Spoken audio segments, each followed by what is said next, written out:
迎大家咧嚟到 Compassionate System 香港校本實踐社群嘅 Midterm Convening。咁今日嘅主題咧就係呢一個啦 ，From Drop to Ocean， 從水滴到海洋。想邀請大家想像自己係一個探險家，而喺呢個旅途裏面咧，我哋每個人都孭住一個背包嘅。邀請大家去思考咧，喺呢個背包裏面會唔會有一啲嘢咧，你想放低，等佢留喺2025年就好啦？會唔會有一啲嘢咧，其實係好緊要嘅？可唔可以咧將佢喺背包嘅底層咧拎翻去最上層嗰度，好好記得咧，你係帶住佢咧繼續去上路嘅。我就覺得係除咗我哋要照顧自己之外咧，睇翻成個整體，當每一個人都好好咁照顧自己嘅時候，成個整體都非常之有能量啦，發揮到每個人嘅價值啦。就好似今日所比喻嘅，就係每個人都係嗰滴水。當我哋匯聚成一個海洋嘅時候，成個生態系統都能夠更加發揮到作用。係好希望真係越嚟越多人認識到 ComeSeeds， 去好好地照顧自己。係啦，每個人都好好照顧自己嘅時候，我哋就更加理想啦呢個社會。大家嘅 Exhibition Board Sharing 呢一個展板嘅分享，我哋唔係需要展示完美成果，而係去探測彼此看見呢個過程裏邊最真實嘅歷程。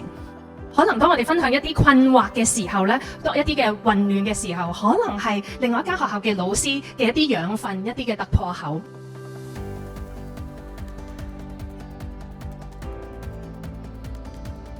好開心 ComeSeeds 俾一個機會我哋，我哋嘅團隊咧可以有個好好嘅時間咧，可以靜落嚟俾大家反思下自己當時嘅情緒啦，同埋好 honest 咧係可以有個好信任嘅安全嘅地方咧，可以講任何嘅説話，而係冇 judgment，反而係多咗好多咧一個互相嘅支持啦，同埋鼓勵。最近咧就有一樣嘅事件發生咧，就係關於同學對於 AI 嘅應用咧係有啲困惑嘅。咁我覺得其實我哋當初咧都好有啲嬲嘅，作為一個老師，因為我哋將自己代入咗一個 enforcer 嘅角色，我哋要去維持 academic integrity。咁但係咧，我哋咧就省卻咗我哋其實係要聽下我哋自己嘅內心嘅想法啦，或者咧係要聽下同事嘅想法啦，或者要聽下同學嘅想法嘅。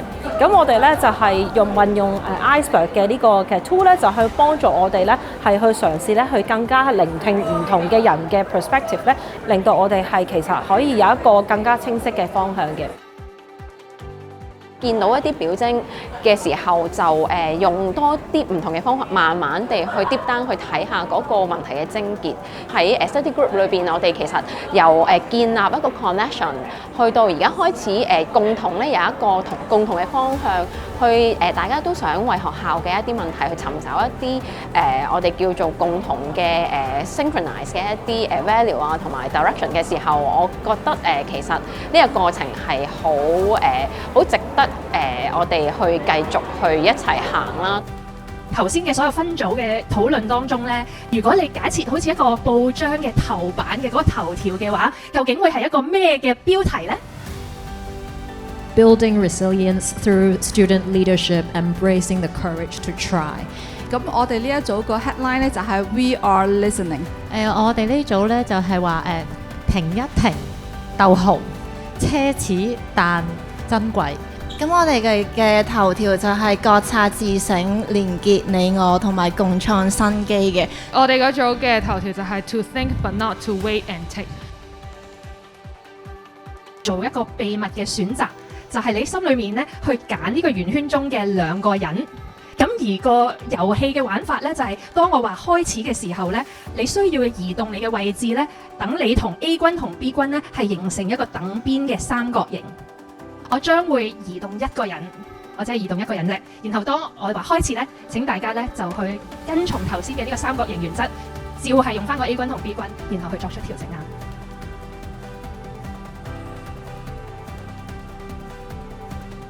我哋頭先啱啱所經歷嘅咧，就係我哋成日講嘅You felt the system。然後佢哋透過相互嘅連結，一個 interconnectedness， 即係你哋頭先睇唔到嘅嗰條線啦，去一齊為咗一啲嘅共同嘅目的，一啲嘅 purpose， 維持呢個三角形嘅平衡啦，去產生嘅一啲嘅行為模式。喺呢個系統裏面，其實冇人係孤島，一舉一動咧，其實係會被你關注嘅人所牽引啦，而你嘅移動咧，亦都牽引住其他人。接住落嚟咧，我哋會用一個顯微鏡咧，去再睇清楚少少呢個系統嘅結構。我需要咧10位嘅志願者咧嚟到呢一個圓圈嘅中間。而家咧就鎖定咧5號仔咧就係我嘅 X 軍，同埋咧2號仔咧就係我哋嘅 Y 軍。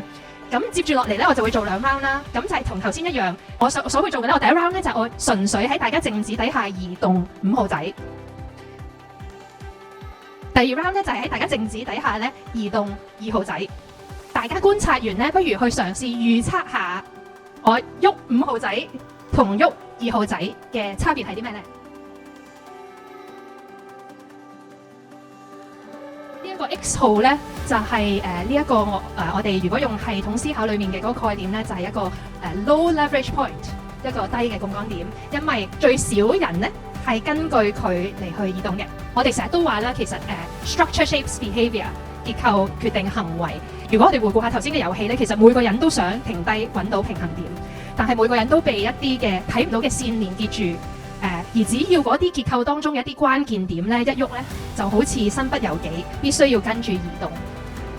喺學校裏面，我哋可能往往好努力咁樣推或者喐動嘅咧，反而係個 X 號。結果大家咧好似好攰咁，但係又真係從嗰個文化同結構上面咧並唔帶嚟到重大嘅改變。亦都正係個思考就係我哋點樣可以尋找到牽動成個網嘅 Y 號咧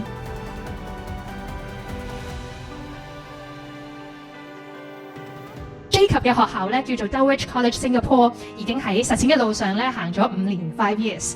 Compassionate systems is a key way to maintain and preserve that systemic thinking that children are born with, that human beings are born with.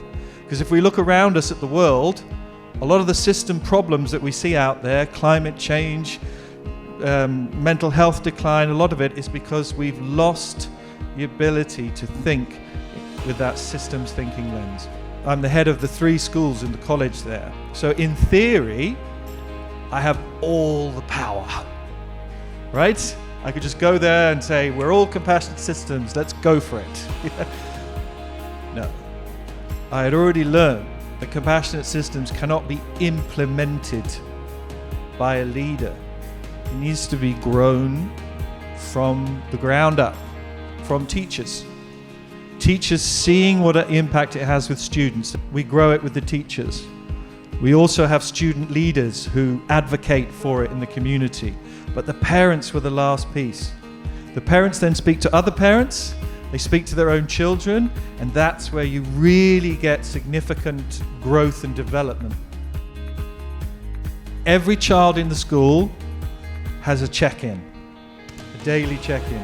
So the early years and the junior school students, the 7 to 12, they all have a full small group check-in and a visual check-in every single day. Senior school students will have one large group check-in and also an online electronic type of check-in as well. We are trying to develop global citizens. People will send their kids to our school for that reason, and compassionate systems is the way we do that. In terms of the junior school, so basically each unit of work the students are doing, there is a planned curriculum, the compassionate systems tools are in there, all of the subjects, all of the tools are covered many times. It encourages students to think in systems, it encourages them to think in terms of connection. The senior school has departments that are all separate, so we use the well-being lesson and we use the global citizenship lesson that all students do to start the compassionate systems. We use compassionate systems to make decisions. So in my leadership team, we will use connection circles frequently, and we will use the iceberg tool in particular, and Stockholm flows in particular, behavior over time graph, in order to help us plan. Compassionate systems models and thinking has to appear in the very DNA of your school. If your mission is about peace and hope, then you connect it to compassionate systems, and you connect it through documents and policies, and that's where leadership can be really, really powerful in terms of connecting the compassionate systems ideas with what you're doing every day. data. So every year the students do a past data where it talks about their readiness to learn, how do they feel they fit at school, do they have friends they can trust, all of these sorts of questions. Our past data has significantly improved. Be kind to yourself and give yourself a pause. I can't tell you how important that is. Yeah?